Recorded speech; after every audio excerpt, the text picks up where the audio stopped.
Dear viewers, in this particular video session, I wish to share something interesting in the topic crystalline state, and I am S. Ahalya, Assistant Professor of PG and Research Department of Chemistry, Seethalakshmi Ramaswamy College, Trichy.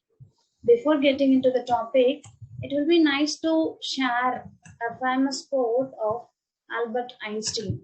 He says, "Imagination is everything. It is the preview of life's coming attractions." Why I want to share this particular one is, it is pretty much important to imagine everything in crystalline state to get a better understanding. Okay, as a preparatory to crystalline state, I would like to say some basic properties of all the three states of matter. In the gaseous state, the particles move rapidly. There are large space between the particles. In the liquid state, the particles move past one another and the particles are close together and it retains its volume. In the solid state, the particles are arranged in tight and regular pattern. The particles are not able to move and it retains its shape and volume. As crystalline state comes under the broad classification solid state, the crystals also have properties similar to the solid state.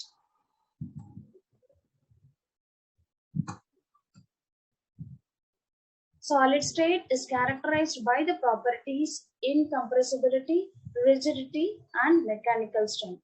The molecules, atoms, or ions in the solid state are closely packed, held together by strong force, cannot move at random, and well-ordered arrangement. The solids are mainly classified into two different classifications. Number one is crystalline solids and number two is amorphous solid. If the atoms, ions, or molecules of the solids are arranged in a definite geometric pattern, it is said to be crystalline solid. Whereas, if the atoms, ions, or molecules are not arranged in a definite geometric pattern, it is said to be amorphous solid. Silicon dioxide can be formed in both crystalline and amorphous forms. If the atoms of silicon dioxide are arranged in regular geometric pattern, it is quartz. If it fails to arrange in regular geometric pattern, it is glass. This is nothing but the image of crystalline quartz and amorphous glass. This slide shows the differences between crystalline and amorphous solids. Crystalline solids have long-range orderly arrangement of constituents, whereas amorphous solids have short-range random arrangement of constituents. Crystalline solids have definite shape, whereas amorphous solids are irregular in shape. Generally, crystalline solids are anisotropic in nature and amorphous solids are isotropic in nature. Let me explain the anisotropic and isotropic properties briefly in the next slide. Coming to the difference in properties again, crystalline solids are true solids, whereas amorphous solids are said to be pseudo-solids.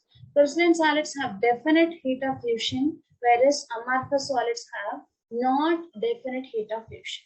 Crystalline solids have short melting point, whereas amorphous solids gradually soften over a range of temperature. The examples of crystalline solids are sodium chloride and diamond, whereas the examples of amorphous solids are rubber, plastic, and glass. In isotropic solids, the properties like refractive index, electrical conductivity are identical in all the direction. This is because the atoms of amorphous solids are arranged in random manner in all the direction. The above said properties are identical. In anisotropic solids, the atoms are regularly arranged and are having different pattern in different direction. And so, the refractive index and the electrical conductivity are measured to be different in different directions. One of the important topics to be studied under crystallography is point groups.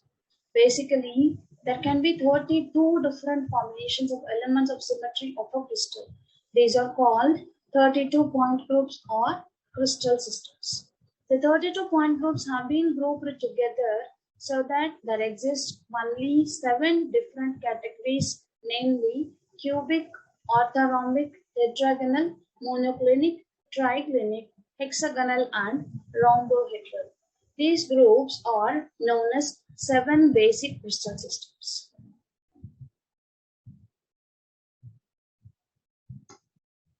Coming to the topic interfacial angles, these images show the interfacial angles. Crystals are bound by plane faces, and the angle between the adjacent faces of the crystal is called the interfacial angle. There is a law for the interfacial angle which is known as law of constancy.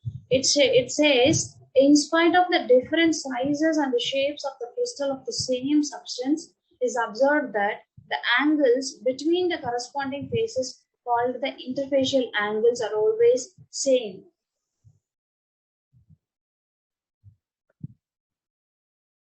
And this image shows the crystallographic axes. The points A, B, and C meet the point O in the crystallographic axis X, Y, and Z respectively, with the distance A, B, and C.